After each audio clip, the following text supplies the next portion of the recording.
Hello, everyone. I'm Akash Gupta. I'm a PhD candidate at the University of California, Los Angeles, where I work with Gupta Schlichting. And before I go forward, I would like to thank the SLC for giving me the chance to share my work with all of you, and also for everyone else who has made this conference possible. So, as you can guess from my title, I would like to focus in this talk on the small close-in planets. By small, I mean planets around 1 to 4 Earth radii in size. And by close-in, I mean planets which have orbital period less than 100 days. Because there's something interesting about these planets, as shown in these plots. So on the left-hand side, you are seeing how the relative occurrence of planets changes in the planet changes with planet size. And on the right-hand side, you are seeing the very same thing, but in a two-dimensional space of planet size and orbital period. The colors here correspond to relative occurrences. So something you can clearly see in both these plots is that there's a lack of planets around 1.5 to 2 Earth radii. And this is something that has come to be known as the radius valley or the radius gap. Now, that is not it. These smaller planets, the super Earths, have been found to have high density, suggesting that they have rocky Earth-like composition. Whereas these larger planets, the sub-Neptunes, have been found to have lower density, suggesting that they are engulfed in hydrogen-helium envelopes, or that they have a lot of ice. So this basically tells us that this radius valley is like a transition zone between two very different classes of planets. And this naturally leads to many questions. A very obvious one being, why does this radius valley even exist? Now, many mechanisms have already been proposed to explain this radius valley, but there are only two which can explain a multitude of the related observations. One of them is photoevaporation, the other is core part mass loss. And in this talk, I would like to focus on the latter. So to start with, let us try to figure out what is the idea behind this mechanism. For that, so the thing is that the story of planet formation starts with a gas cloud collapsing under its own gravity, leading to the formation of a star and an optically thick gas disk around it. In this gas disk, as things cool down, this particles start to form. They start coming close to each other and like merge and grow with time. And you basically get the process of core accretion. Now, during this process, what is happening is that as things are coming together, all this gravitational binding energy is getting converted into heat energy. Now, all this heat energy can get radiated away very quickly if this process was to happen in like empty space. But if this was happening in an optically thick gas disk, that is not going to be the case. More importantly, if there is a gas disk around, this planet should be able to accrete a hydrogen-helium envelope.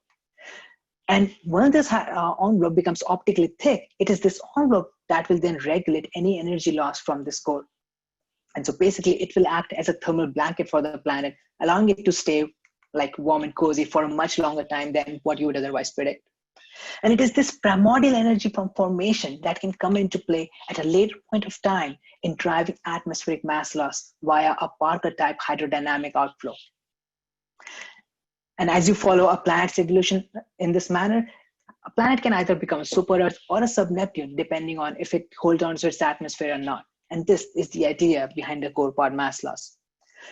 But something that is still not clear is that what is it that dictates if a planet becomes a super Earth or a sub-Neptune? For that, we need to take into account two things. One is this balance between the internal energy of the planet and the atmosphere's gravitational binding energy. Two is this balance between the cooling and the mass loss timescales of the planet. And as it happens to be, it is this balance between the timescales that is more critical to how the final planet size distribution looks like. The idea here is that if a planet is cooling and contracting faster than it is losing mass, its atmosphere will go deeper and deeper into the gravitational well of the planet, and it will become almost harder and harder for the planet to lose any of its atmosphere, effectively shutting down any atmospheric mass loss. So for a super Earth to form, its mass loss timescale will have to be shorter than the cooling timescale of that very planet. So basically, both these factors can explain this final bimodal state. And those factors, along with the fact that an envelope to core mass fraction of even a few percent can almost double the size of a planet, can explain the radius valley and the sudden jump in planet sizes from the smaller super Earths to the larger sub-Neptunes. So now that we understand conceptually what the core part mass loss mechanism is and how it can explain the radius valley, let us discuss how our results based on this mechanism compare with observations, what insights they can give us about the planet formation process, about the planet evolution process and the planet properties, and what testable predictions we can make for the future. And let us look at this problem bit by bit. First of all, let us try to figure out what is the impact of the planet properties on planet evolution. In other words, if we are looking at some planet population today, what can we say about the physical properties of those planets? For this purpose, let us assume that all the planets evolve around the same type of star, like a sun-like star. And this is how the results look like. Again, you are seeing how the relative occurrence of planets changes with planet size, and the very same thing in a two-dimensional space of planet size and orbital period. Here, the model corresponds to our core power mass loss results, and observations are from Fulton in particular 2018. Something you can clearly see here is that there's a good agreement between our results and the observations in the sense that we can reproduce where exactly the valley is located, the relative occurrences of super-Earths and sub-Neptunes, and the general shape or the slope of the valley. But something that we should ask here is that what is this slope of the valley like telling us?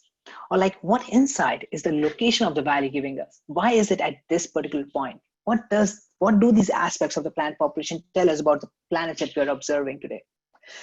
And I think the answer to such questions are somewhat straightforward under the core power mass loss idea. So let us try to figure out what is the slope of the valley. So the thing is that these sub-Neptunes are the planets which predominantly cool with time, or for these, the cooling time scale is shorter than the mass loss time scale.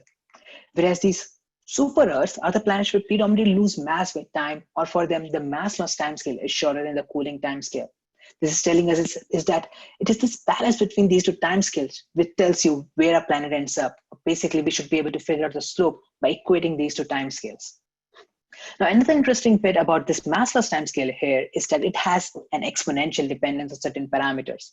What that implies is that how this equality depends on different parameters ends up boiling down to how the expression in the exponential of the mass loss time scale depends on those very parameters, which in turn boils down to this, which is planet size cubed times equilibrium temperature inverse times rho c star power 4/3, where rho c star represents the composition of a planet's core.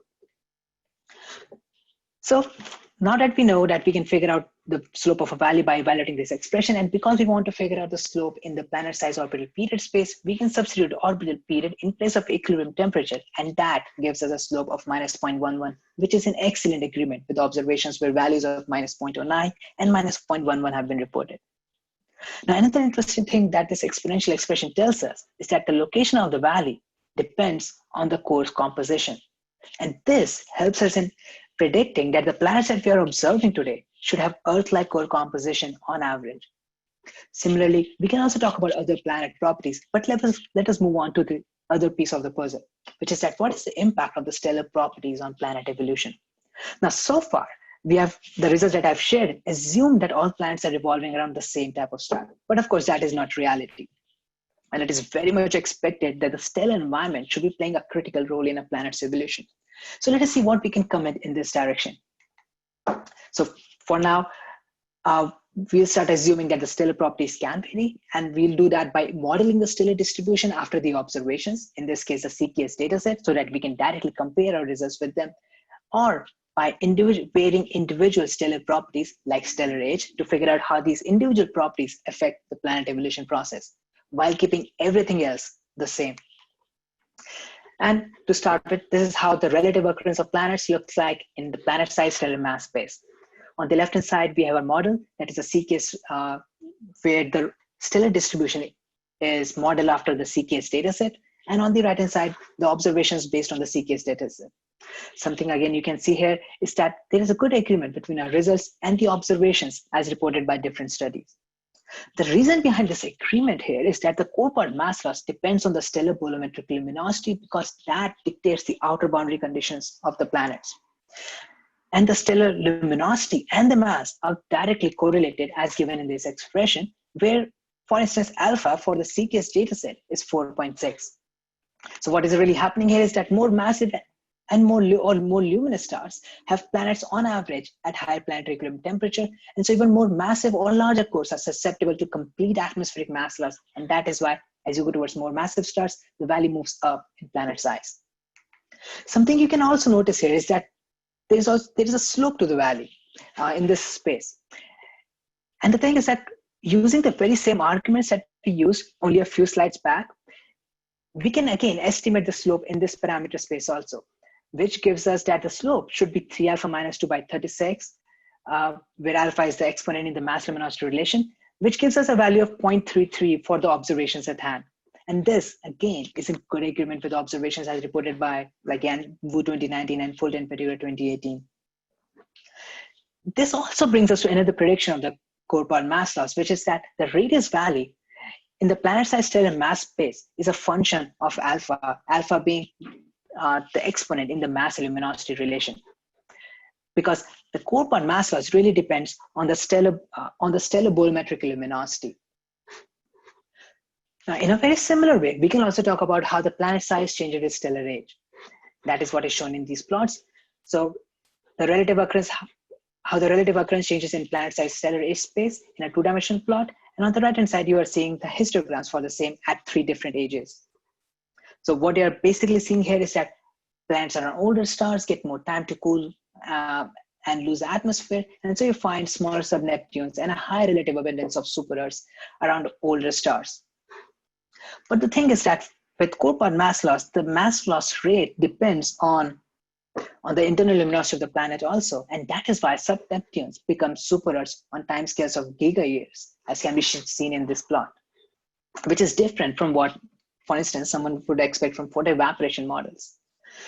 And this basically brings us to yet another prediction, which is that relative occurrence of super-Earths changes on giga-year timescales. If it is core part mass loss, that might be dictating the planet evolution process. A corollary of this can be that even giga-year planets could be losing atmospheres today, and this could be observable. In fact, this is something that has been shown in very recent observations, as you can see in this plot from Travis Berger and his collaborators.